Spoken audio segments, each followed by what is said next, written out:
each cannabinoid has their own purpose, and they work well with each other in unison. It's called the Entourage Effect. It's like baking a cake and leaving out the eggs or the flour, and so they all work well with each other.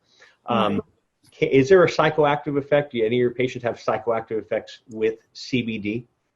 Well, I helped develop a product, and we were manufacturing it from from hemp that was farmed in California in Salinas, and then we had all this what you would call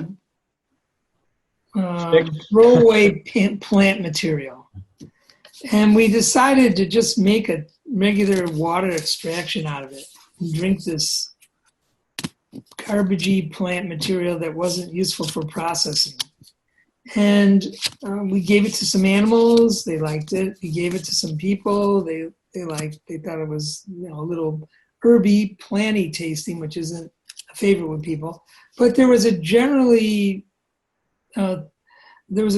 consensus that even though there was supposed to be very little THC in this, like none, and there was supposed to be almost no CBD, there was a relaxing effect by both animals and humans. And it would be hard to make it because you can only pick, at least in California, CBD twice a year, or hemp, twice a year. But it begs the question as to what other components are in the plant that are contributing. And this goes to the entourage effect you talked about an entourage effect of CBDs, but entourage effect really came from the plant medicine world, where we continually started finding plants that could do things. Like yew tree bark had a very, very beneficial effect in breast cancer. So then a drug company goes and takes the yew tree bark and makes Taxol out of it. They brought out the main constituent. This happens all the time.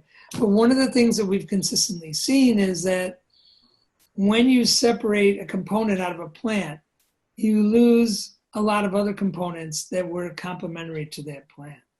So the entourage effect to me means the whole plant. Great. The whole plant.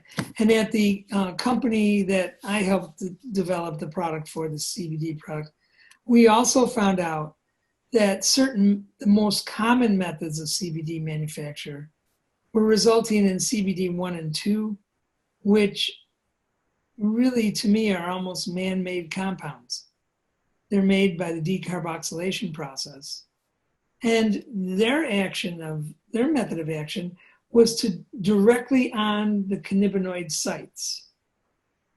Sort of like an irritating activation of the cannabinoid sites.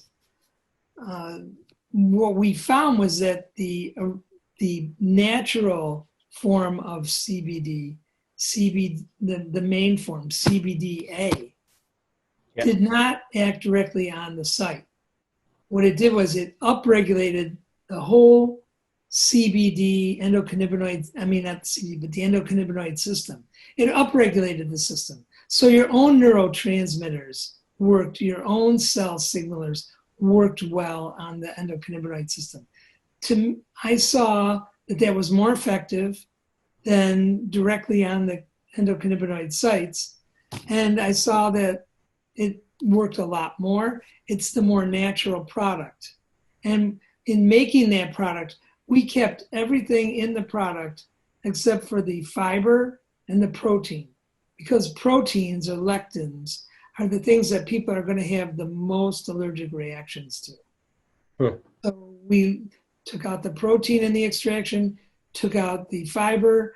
We ended up with the chlorophyll, all the other components of the plant, all the complementary components. It's a more natural form of CBD.